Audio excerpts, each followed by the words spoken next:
धर्म अपने आप में बहुत सारी विशेषताएं लिए हुए है। हिंदू धर्म की महानता की व्याख्या कर पाना साधारण बात नहीं है, बहुत बड़ी बात है।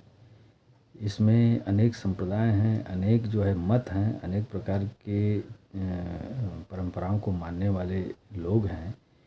इसमें एक मत ये है कि वो लोग लहसुन प्याज तक नहीं खाते। इतनी महानता सोचिए, उन्होंने भोजन में मांस मदिरा के साथ साथ लहसुन प्याज का भी त्याग कर दिया है। बहुत ही सादा जीवन, उच्च विचार, बहुत ही महान लोग हैं। दूसरी एक परंपरा है, वो लहसुन प्याज वगैरह खाते हैं, कभी कभार मदिरा का सेवन भी कर लेते हैं, लेकिन मांस नहीं खाते। जीव हत्या के बारे में जो है विचार करने वाले लोग हैं। उसी में एक मत ये भी है जो थे वो बलि देते हैं, पशुओं की बलि दी जाती है।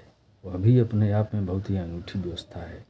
हमारे प्राचीन ऋषि महर्षियों द्वारा चलाई गई परंपरा है, उसके पीछे का विज्ञान क्या है, इसके बारे में हमें विचार ज़रूर करना चाहिए। वो ऐसे नहीं होता है कि किसी भी जानवर को पकड़ लिया फिर उसकी बलि दे दिए और फिर उसका मांस खा लिए, या मांस खाना है तो बलि दे दिए, ऐसा नहीं होता है। वहाँ बलि दी जाती है और बलि देने के लिए जो है ही उसकी बलि दी जाती है। फिर जब बलि दी जाती है तो फिर उसके मांस को प्रसाद बनाया जाता है, उसको देवताओं पर चढ़ाया जाता है, फिर उसका भक्षण करते हैं लोग। इस प्रकार की परंपरा है। लेकिन आज की डेट में क्या हो गया है कि फेसबुक पे या अन्य इंस्टाग्राम या यूट्यूब, अन्य जो भी सोशल मीडिया प्लेटफार्म है, उस पर अनेक प्रकार के ऐसे ऐसे लोग, मतलब पंथ के मत या पंथ के मानने वाले लोग हैं, जो एक दूसरे पर अपना जो है आरोप प्रत्यारोप करते हैं और उनके ऊपर अपने विचार थोपते हैं। कोई नहीं खाता है, ठीक है, वो अपनी जगह पे उचित है। कोई खाता है, उसको या उसको हे दृष्टि से देखना, बलि प्रथा का जो है वो विरोध करना, वो बहुत गलत बात है। बलि प्रथा क्यों थी? देखिए, ये प्रकृति है। प्रकृति की व्यवस्था बहुत ही क्रूर है। प्रकृति को रक्त चाहिए, रक्त तो बहेगा।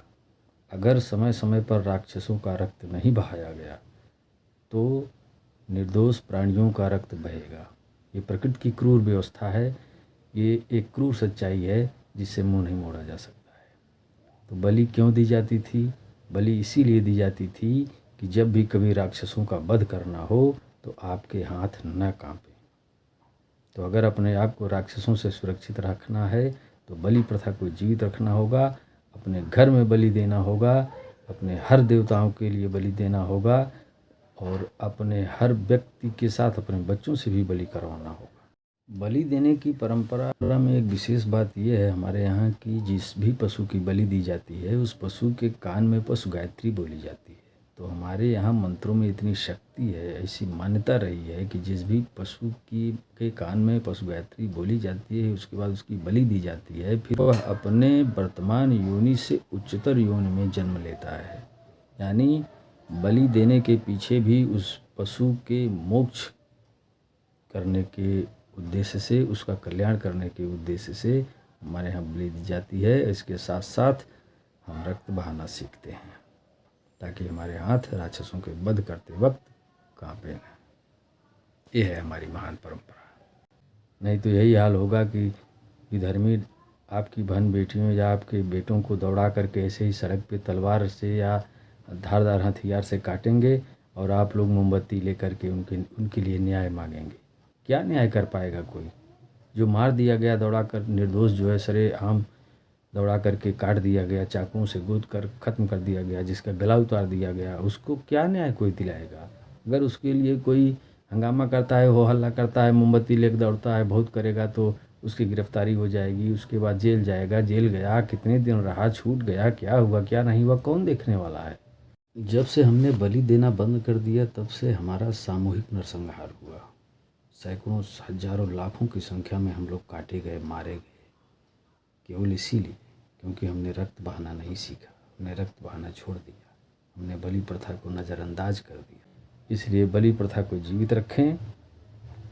और कुछ लोग जो एक कोई कहते हैं कि भगवान राम मांसाहारी थे या वो थे तो हम हाय तौबा करने लगते हैं। अरे तुम्हें तो खुशी मनाना चाहिए।